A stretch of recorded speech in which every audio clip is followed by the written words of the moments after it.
Lumaganap sa lalawigan ang balita sa pagkabilanggo ni Basilio. Dinamdam at pinag-uusapan ito ng taga San Diego. Nabalitaan sa tiyani na ang pagpapatapon ang pinakamaaga na parusa sa binata at saka ipapatay habang nasa daan. Nang makarating ang balita sa kubong tinitirhan ni Huli at ng kanyang ingkong ay kinailangan pang ulitin sa kanya ito ni Hermana Bali.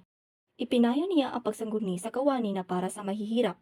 Sinunod ni Huli ang payo at pinatungo niya roon ang manang na may dalang isang salapi at ilang putol ng pindang na usa na nahuli ng kanyang ingkong. Ngunit walang nagawa ang kawani upang mapalaya si Basilio. Ipinayo nitong kausapin ang hukom. Tumungo si Huli sa hukom. Ang hukom naman ay nagpayong humingi sila ng tulong kay Padre Camora. Ngunit umiling si Huli at ayaw magtungo sa kumbento. Batid ni Hermana Bali ang sanhi. Si Padre Camora ay kilalang malikot sa babae.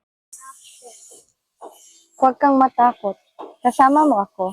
Hindi ba tayo ni Tandang Basyo Makunat na dapat lamang pumupunta ang isang babae sa kumbento upang kahit hindi ito alam ng mga magulang nila, upang magulat kung ano ang nangyari sa tahanan. Pikit matang pumasok si Huli sa pintuan kasunod ang matanda. Pagsapit ng gabi pinag-usapan ang nangyari ng hapong iyon. Isang dalaga ang tumalon mula sa bintana ng kumbento na bumagsak sa batuhan at namatay. Kasunod noon ang paglabas ng isa pang babaeng parang baliw na sumisigaw at tumitili sa lansangan. Kinabukasan, si Tandang Selo'y tuluyan nang nawala sa nayon. Dala ang kanyang sibat sa pangangaso.